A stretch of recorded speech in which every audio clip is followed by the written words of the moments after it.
Ya, shalom, selamat sore. Apa kabarnya sore ini? Koloyo ya, apa kabarnya? Semangat luar biasa ya. Iya, sore hari ini firman Tuhan diberi tema tentang mengenal kehendak Bapa. Apa sih inti dari kekristenan itu sendiri? Ya, kekristenan itu bukan soal berapa hebatnya kita melayani Tuhan. Bukan soal berapa hebat saya berkhotbah. Bukan soal berapa hebat pemain musik atau singers bernyanyi. Tapi kekristenan berbicara tentang sejauh mana kita mengenal kehendak Bapa. Katakan amin ya. Apapun tidak akan bisa menjadi ukuran untuk kekristenan selain daripada sejauh mana kita ini mengenal kehendak Bapa dalam hidup kita. Karena tujuan Tuhan memanggil kita, kita diselamatkan dari dalam gelap, dipindahkan ke dalam terang yang ajaib. Tentu tujuannya satu, supaya hidup kita berubah dari yang tadinya kita tidak mengenal kehendak Allah. Kita dipindah menjadi orang-orang yang mengenal kehendak Bapa. Dan ketika kita mengenal kehendak Bapa, hidup kita berubah. Tujuan hidup kita berubah, dan pasti karakter kita juga berubah. Karena hanya sedikit orang Kristen yang sungguh-sungguh mengenal kehendak Bapa. Walaupun banyak yang bergereja, banyak yang melayani Tuhan, tapi yang mengenal kehendak Bapa itu tidak semua. Makanya Yesus berkata, di akhir zaman nanti, ketika semua orang berhadapan di hadapan tahta pengadilan Kristus, semua ngaku-ngaku, kami mengenal Engkau Tuhan, kami melakukan mujizat demi nama-Mu, kami menyembuhkan orang demi nama-Mu.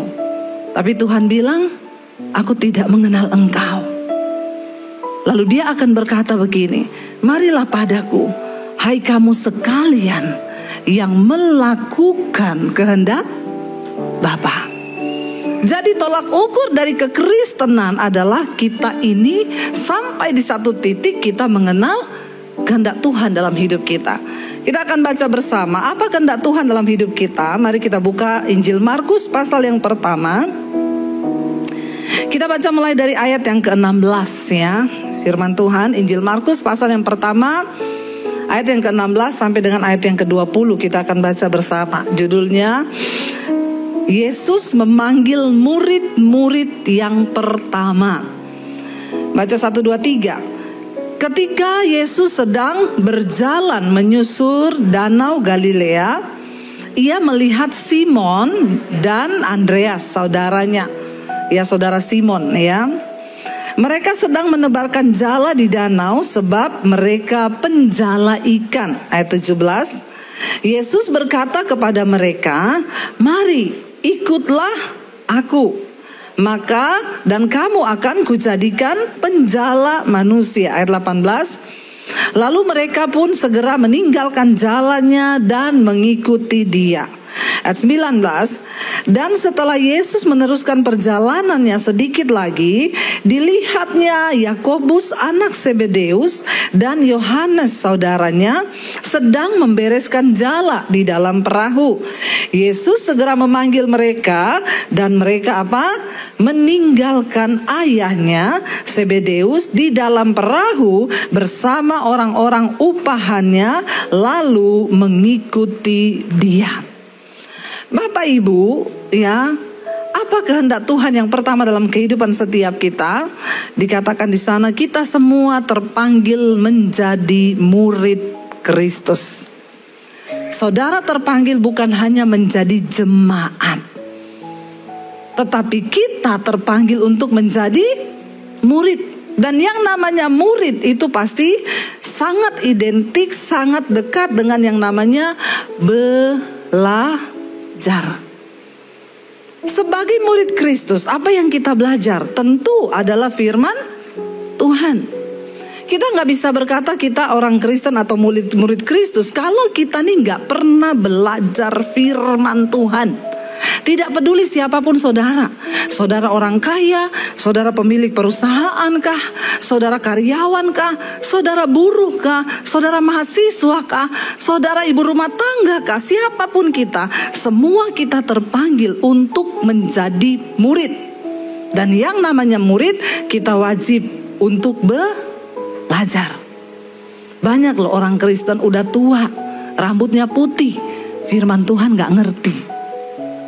Iya Pak ya, gak usah angkat tangan. Ya, banyak orang Kristen yang tidak mengerti firman Tuhan. Kenapa saudara kita lemah di dalam iman? Bapak-bapak, contoh di dalam Alkitab dikatakan bapak-bapak itu harus menjadi imam dalam keluarga, yang mengajarkan kepada anak istrinya firman Tuhan. Ayo saya mau tanya di sini bapak-bapak yang tiap hari baca Alkitab, mengajarkan kepada istri dan anaknya firman Tuhan. Coba angkat tangan. Saya kasih sepeda di bawah. Bukan sepeda kalau di Plaza Indonesia kok kelasnya sepeda. Mercy ada di bawah parkir banyak, nggak tahu punya siapa, ambil aja. Siapa bapak-bapak di sini yang baca Alkitab, mengajarkan kepada anak dan istrinya firman Tuhan? Tolong angkat tangan. Yang ada bapak-bapak itu, nah Pak Kondrat iya Pak, sudah pasti Bapak gembala ya.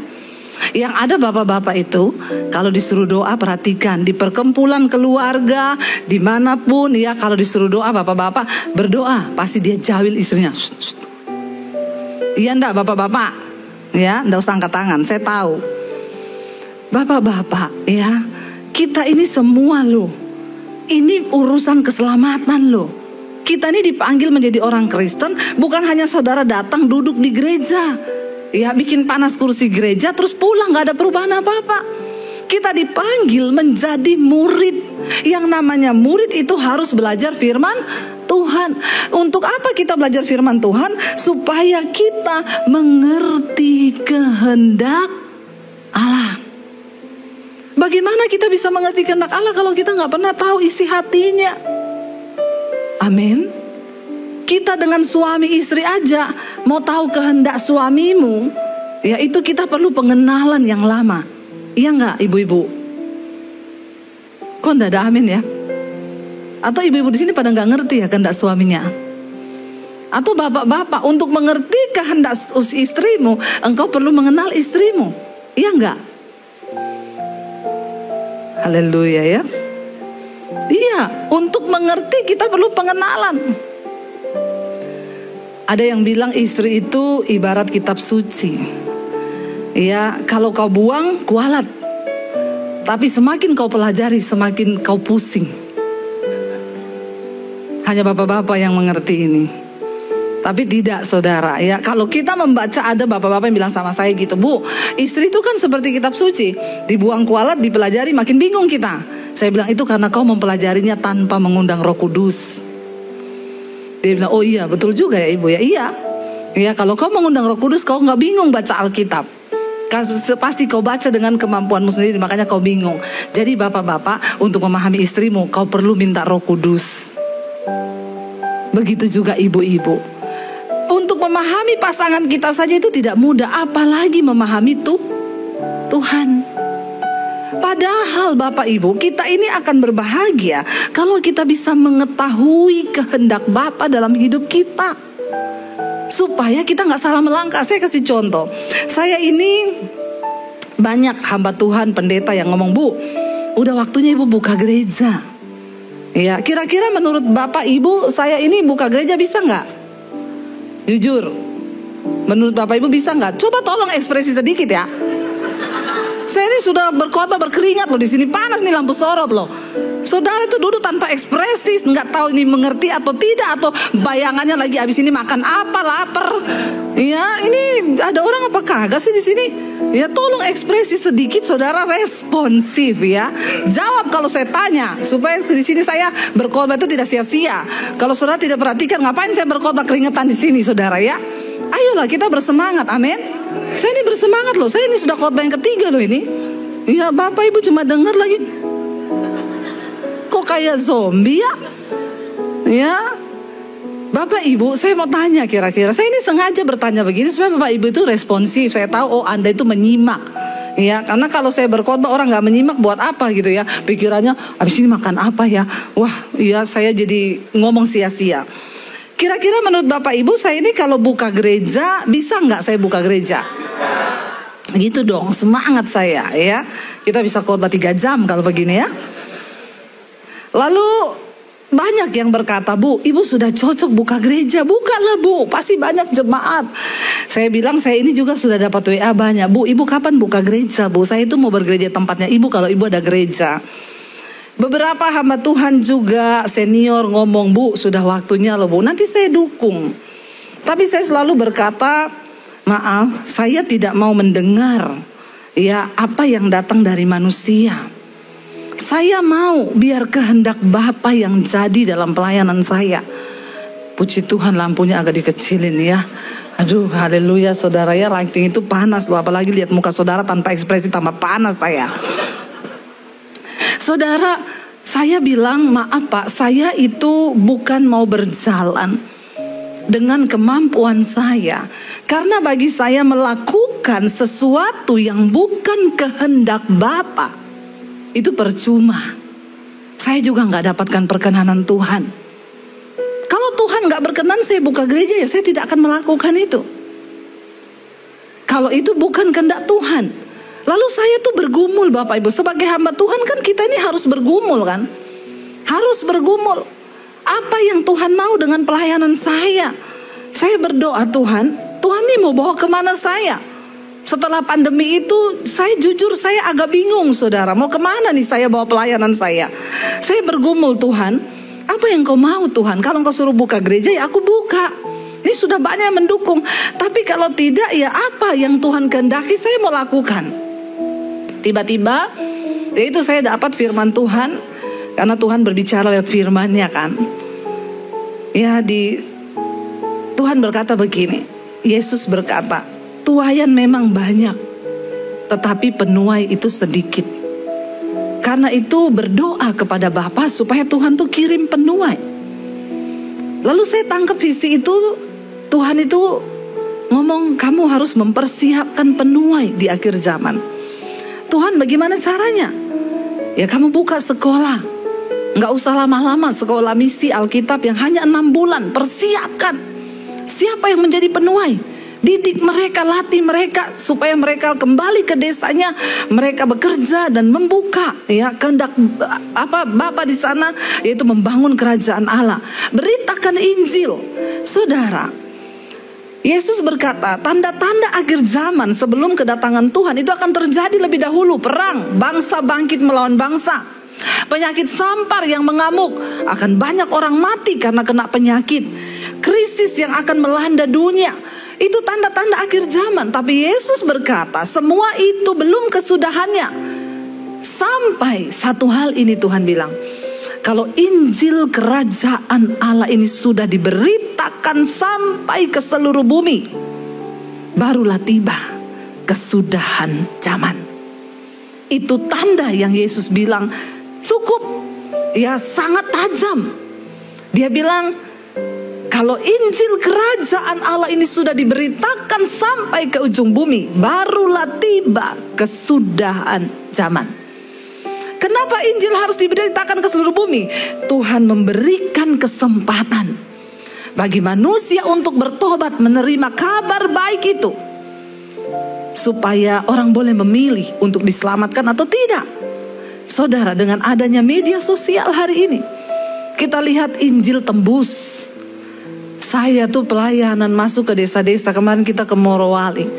Itu saudara ya, dari Jakarta ke Makassar, turun di Makassar, ganti pesawat yang kecil pakai baling-baling.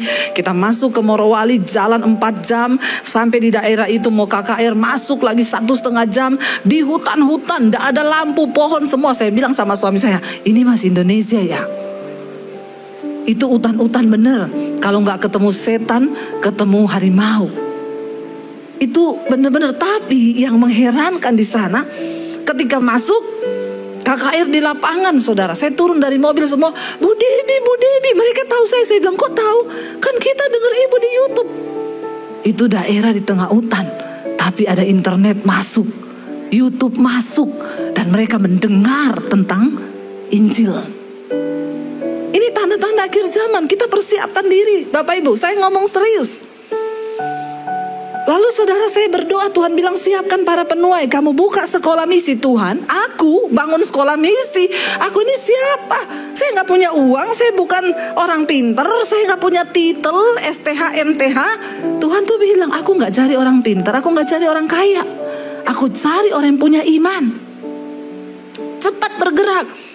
Akhirnya saya mulai bergerak dengan suami, dengan apa yang ada di tangan kami. Ya, saya gak punya uang puluhan miliar di bank, enggak. Tapi saya bilang, Tuhan, apa yang ada, dimulai dari yang sedikit, itu Tuhan pasti akan memberkati. Saya mau bersaksi sama saudara, hari ini sekolah misi itu hampir selesai. Tuhan cukupkan semuanya.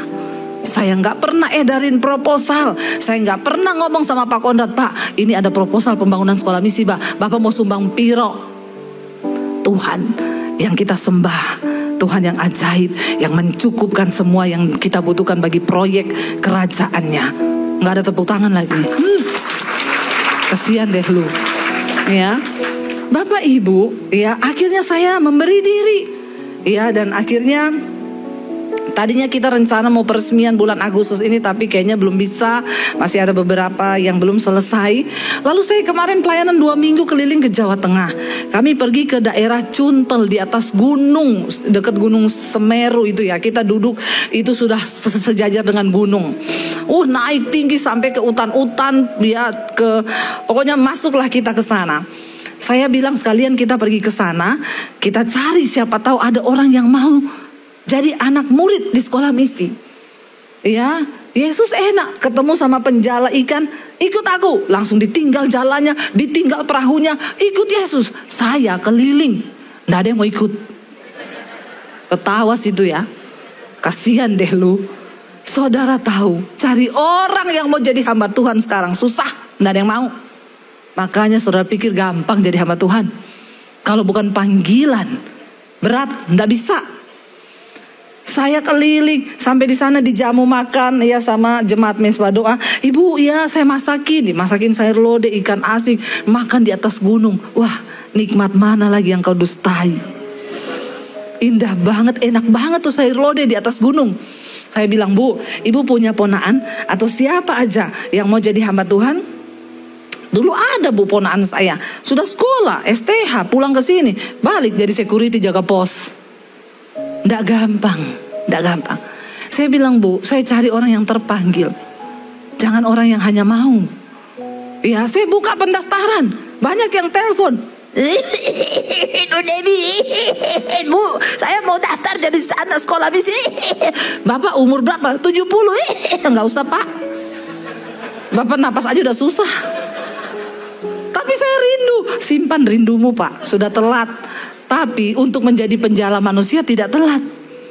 Bapak di rumah aja berdoa. Ya, beritakan Injil kepada tetanggamu, anakmu, cucumu. Tapi tidak usah masuk sekolah saya ya, Pak. Kenapa? Batas usianya 33 tahun. Loh, kok cuma 33 tahun? Biar bisa dikirim ke Morowali, Pak. Ke Poso, kemana. Ya, kalau Bapak kan masuk angin nanti. Orang saya aja masuk angin pulang dari Morowali, apalagi Bapak. Yang mau daftar banyak yang tua-tua. Saya nggak tahu, mungkin karena dia pikir sebentar lagi juga di absen. Jadi mau daftar, tapi ini yang muda-muda nggak ada yang mau, Pak. Bingung saya, nggak ada yang mau. Susah ternyata untuk mencari orang itu untuk menjadi penjala manusia itu susah. Saya ketemu anak muda, saya bilang nggak usah pikir biaya ya, gratis loh, siapa yang mau masuk. Tapi memang benar, saya cerita sama teman saya di Amerika pelayan Tuhan, dia bilang, Bu, di Amerika setiap hari ada ratusan pendeta meletakkan jabatannya keluar, nggak mau jadi pendeta, nggak mau jadi hamba Tuhan. Mereka menyerah dengan tantangan zaman, tantangan hidup. Saudara, ini harus menjadi doa kita. Doa untuk biar Tuhan bangkitkan penuai-penuai di akhir zaman. Ya, saya pelayanan di Morowali, masuk ke desa-desa, saya bilang, Pak, kita masuk ke satu daerah yang tingkat bunuh dirinya sangat tinggi di anak-anak remaja. Saya sampai tanya, di desa begini ada orang bunuh diri? Kalau di kota mungkin ya. Karena pacaran, kita banyak lihat perkembangan zaman, ya tertekan karena lihat orang di media sosial kebanyakan pencitraan, yang healing, sementara di sini pusing, ya. Tapi ini di daerah loh. Saya tanya, kenapa mereka bunuh diri, Pak? Minum racun, ya gantung diri, ya macam-macam, Bu. Ada yang galau katanya, ada yang putus cinta, anak-anak muda bunuh diri. Tapi itu roh teritorial. Saya bilang sama Pak Bupatinya, Pak, Saya tunggu Bapak kirim 10 pemuda, harus dikirim datang ke sekolah saya. Tidak usah pikir biaya, Tuhan akan sediakan. Tapi kita cari para penuai. Kalau saya tanya di sini Bapak Ibu, ada yang mau masuk ke sekolah misi saya? Tolong angkat tangan. Yang mau jadi hamba Tuhan? Mau? Umur berapa? Umur berapa? 35 sudah lewat. 33, ya. Tapi saya nggak yakin Anda terpanggil jadi hamba Tuhan. Masuk di asrama 6 bulan dibentuk. Tapi coba aja, silakan daftar di nomor yang ada ya. Nanti ada yang bagian wawancara. Bapak Ibu, kalau saya tanya di antara semua ini, ada yang mau jadi hamba Tuhan? Nggak ada yang mau. Ya, dibayar 100 juta pun mikir dulu. Tapi sekarang saya mau tantang saudara, mau nggak jadi penjala manusia? Siapa yang mau jadi penjala manusia? Angkat tangan. Yang nggak mau pulang saja. Buat apa saudara jadi Kristen? Bikin panas kursi gereja? Ngapain? Tuhan gak cari orang Kristen yang bikin panas kursi gereja. Ayo kita jadi penuai. Tuhan, aku mau menjadi penjala jiwa. Tuhan berkata kepada mereka, ikut aku. Karena hari ini engkau tidak akan menjadi penjala ikan lagi, tapi aku akan menjadikan engkau penjala manusia. Saya ke Morowali dengan suami saya. Turun dari Makassar, kita transit harus pindah pesawat yang kecil. Yang naik pesawat ke Morowali itu 2 saja. Kalau bukan buruh tambang, itu biasa orang-orang dari ya China sana, mereka buru-buru tambang. Kita berdua turun, ditanya sama petugas bandara, mau ke Morowali ya Bapak Ibu? Iya. Punya tambang di sana? Kita dipikir punya tambang Bapak Ibu. Tampang kita tampang yang punya tambang, bukan tampang buruh. Saya bilang, oh iya kami punya tambang. Tambang apa Bu? Manusia. Jadi bingung dia, tambang manusia. Nggak usah tanya ya, karena semua orang yang kesana tambang nikel. Saudara, menjadi penjala manusia dimanapun profesimu, di situ Tuhan mau pakai saudara. Anda nggak perlu masuk sekolah Alkitab dulu untuk menjadi penjala manusia. Anda nggak usah hafal ayat banyak-banyak. Saudara tidak perlu punya gelar untuk menjadi penjala manusia. Kehendak Bapa, engkau dipanggil menjadi penjala manusia. Lalu bagaimana caranya Bu? Saya itu gak punya STH, MTH. Saya mau bersaksi saja ya. Karena setiap firman itu diteguhkan dengan kesaksian. Bukan secara kebetulan saya lihat hari ini temanya ini. Tadi malam saya saksikan di Mesbah Doa. Saudara ikut Mesbah Doa tadi malam tahu kesaksian ini. Ada seorang yang kirim kesaksian, Shalom Ibu Debbie, saya mau bersaksi, saya ini seorang guru. Saya bersyukur sejak saya mengikuti Mesbah Doa, Mesbah Syukur dan semua khotbah-khotbah Ibu, hidup saya diubahkan. Saya ini sudah lama Kristen Bu, tapi saya tidak mengerti menjadi orang Kristen yang benar. Saya tidak mengerti kehendak Bapa. Tapi ketika saya ikuti khotbah-khotbah Ibu, Mesbah Doa tiap malam, Mesbah Syukur, puji Tuhan saya banyak diubahkan. Dulu saya dengan suami tiap hari berantem. Suami egois, saya juga egois, emosian. Jadi kami ngomong satu kata pun langsung kami ribut. Tapi sejak saya dibentuk Tuhan lewat firman, orang yang mau menjadi murid, dia hidupnya pasti berubah.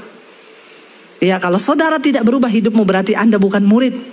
Anda itu hanya jemaat biasa. Ya, lalu saudara dia bilang, saya berubah Bu. Karena saya berubah, suami saya pun akhirnya ikut mendengarkan khotbah Mesbah Doa. Sekarang suami saya pun berubah. Dulu dia gak mau terima masukan, dia sombong, dia arogan. Tapi sekarang kami tiap hari, hampir setiap hari kami sharing, kami cerita, kami berbagi kisah, kami saling memberi masukan. Wow, luar biasa kan Tuhan mengubahkan. Firman Tuhan itu mengubahkan. Lalu Bu, di sekolah saya itu, saya punya murid ini nakal setengah mati. Dia tuh kerjaannya tiap hari ngejar temennya pakai pensil yang tajam. Habis diruncing, dia mau tusuk temennya pakai pensil. Dia kejar pakai penggaris, dia mau pukul temannya pakai penggaris. Akhirnya saya tuh panggil murid ini. Saya tanya, kamu itu kenapa begini-begini? Lalu saya mulai coba cari tahu keadaan rumah tangga orang tuanya. Karena anak yang pemberontak begini, biasanya di rumah tuh papa mamanya tukang berantem. Lalu benar anak ini cerita, iya tiap hari mama sama papa berantem, ya pukul-pukulan. Wah, makanya anaknya jadi begitu. Lalu guru ini panggil orang tuanya. Dipanggil, dia cerita kelakuan anak mereka. Lalu dia tanya, apakah bapak ibu baik-baik saja? Awalnya mereka berdua menutupi. Oh iya kami baik-baik Bu. Oh iya sudah, kalau begitu ya sudah. Dia minta nomor HP-nya ibunya. Lalu dia mulai sering WA Bu, gimana kabar? Ibu sama bapak harus banyak baca Alkitab. Walaupun orang Kristen mungkin selama ini tidak pernah baca Alkitab, bukan murid. Akhirnya ibu ini mulai sering curhat. Lalu dia mulai terbuka, ya, tanda kedatangan Tuhan sudah berbunyi halilintar. Sebentar lagi sangkakala berbunyi. Tapi puji Tuhan kalau Tuhan datang, kita semua lagi di gereja, terangkatlah kita ke sorga, amin. Daripada saudara lagi di night club, ya, terangkat ke neraka langsung, ya. Saudara, gak usah takut, ya, gak usah mukanya semua gini, ya. Makanya terdengarlah suara dari surga. Takut nih, ya. Lalu Bapak Ibu, biar gak hilang gagal fokus, ya, tetap perhatikan sama saya, gak usah cari-cari sumber bunyi. Lalu saudara, habis di mana tadi? Nah, lupa kan? Saya juga hilang konsentrasi. Lalu ibu itu dia mulai ngomong, ibu ya banyak baca Alkitab. Akhirnya mamahnya itu mulai sering ngomong, Bu, iya benar. Saya tuh di rumah sering dipukulin suami saya. Kalau kami ribut dia pukul saya. Kadang dia kejar saya, dia mau pukul. Makanya anaknya itu melihat. Jadi anaknya itu meniru. Hati-hati suami istri ya. Bagaimana kelakuanmu di rumah itu akan ditiru oleh anak-anakmu. Makanya bertobat. Amin. Engkau harus memuridkan anakmu untuk ikut firman Tuhan. Jangan ikut kelakuanmu di rumah. Bertobat. Akhirnya dia cerita, saya sering dipukulin suami, makanya anak saya lihat, mungkin makanya itu. Akhirnya ibu ini mulai mengajarkan firman. Tapi dia bilang, tapi Bu, saya jadi repot sendiri. Dia apa-apa telepon saya. Berantem tengah malam jam 2 dia telepon saya, Bu, nangis-nangis. Aduh, lama-lama saya kalau kayak begini saya bisa gak tidur. Iya juga ya, dia bilang. Akhirnya saya dapat ide, kan ibu bilang kalau kita gak bisa nginjili orang, share khotbah-khotbah yang memberkati. Jadi saya bagikan tuh link khotbahnya ibu. Bu, kalau dia share, dia udah WA, Bu, saya lagi berantem, dengerin ini ya. Dia share khotbah saya. Besok dia share, nih mesbah doa ikut ya, nih mesbah syukur. Ibu, jawabannya cuma satu, ibu dan bapak harus dengar firman. Lalu akhirnya mereka mulai mendengar firman Tuhan. Tiba-tiba saudara, ibu itu bilang, Bu, saya kaget satu hari mereka itu WA, Bu, terima kasih. Ya, saya bersyukur ibu kirimin kami khotbah-khotbah Ibu Debbie. Sekarang Bu, rumah tangga kami dipulihkan. Keadaan kami dipulihkan Tuhan. Kami tidak lagi berantem dan anaknya di sekolah pun berubah kelakuannya. Bapak Ibu, engkau gak perlu bertanya bagaimana cara saya menginjil, bagaimana cara saya menjadi penjala manusia. Di sekelilingmu itu tuaian sudah menguning. Jangan sampai engkau punya teman yang tiap hari curhat masalahnya, tapi kau tidak bawa dia kepada Tuhan. Satu saat orang itu akan mati dalam kesalahannya, tapi engkau akan dimintai pertanggungan jawab atas nyawanya. Tapi kalau engkau sudah membawa dia kepada Tuhan, tapi dia mati dalam dosanya, Alkitab bilang engkau bebas dari pertanggungan jawab. Bapak Ibu, mari kita hari-hari ini terus ya membangun iman kita dalam Tuhan. Ya, share saja khotbah pendeta siapapun yang saudara rasa memberkati, bagikan. Mungkin ada temanmu yang lagi dalam masalah, mungkin orang tuamu, mertuamu, menantumu, cucumu, ponakanmu. Share firman Tuhan. Ya, kasih tahu. Sebab apa? Saya cuma mau berkata, Alkitab berkata, ketika satu saat nanti kita semua mati, tinggalkan dunia ini, dan Tuhan Yesus datang, Alkitab berkata, kita semua akan berdiri di hadapan tahta pengadilan Kristus. Dia tidak tanya, apa kesuksesanmu selama di dunia? Berapa depositmu? Berapa jumlah rumahmu? Karirmu setinggi apa yang sudah engkau dapat? Jabatan apa yang kau peroleh di dunia? No. Ketika kita menghadap tahta pengadilan Kristus, yang dia akan tanya, berapa jiwa yang sudah engkau bawa dan diselamatkan di dalam namaku? Dan itulah yang akan menentukan mahkota yang akan kita terima di hadapan Tuhan. Jangan banggakan apapun di dunia ini. Jangan banggakan kekayaanmu, jangan banggakan jabatanmu, sebab waktu engkau mati satu saat nanti tidak ada satupun yang akan kita bawa. Dan waktu kita berhadapan muka dengan Kristus, yang dia akan tanya cuma satu, berapa banyak jiwa yang sudah engkau bawa bagiku. Saudara, waktu engkau mau share firman Tuhan bagi temanmu, engkau berdoa, Tuhan, aku mau membagikan firman ini buat temanku yang lagi ada dalam masalah. Engkau jamah dia Roh Kudus lewat firman ini, supaya jiwanya terbuka dan jiwanya boleh diselamatkan. Engkau gak pernah tahu kapan firman itu bekerja. Ada begitu banyak orang yang bersaksi, Bu, saya ini tadinya udah mau bercerai dengan suami saya. Setiap kali saya berantem dengan suami, saya curhat ke mama. Mama saya cuma kirim khotbahnya Bu Debbie, dengerin ini. Tapi saya gak pernah buka, Bu. Sampai satu saat di tingkat saya galau setengah mati, saya iseng mau chat mama saya lihat ada khotbah ibu, saya klik. Waktu saya ikuti khotbah itu, Bu, Tuhan jamah saya nangis tersungkur di kamar saya. Dan sejak hari itu Roh Kudus ubahkan saya. Sekarang rumah tangga kami dipulihkan Tuhan, karena firman Tuhan yang bekerja di dalam kehidupan kami. Katakan yes, amin. Bapak Ibu, ada begitu banyak cara. Hari ini kenapa ada media yang begitu luar biasa dipakai Tuhan? Media ini bisa menghancurkanmu, tapi bisa juga memberi upah dalam kekekalan bagimu.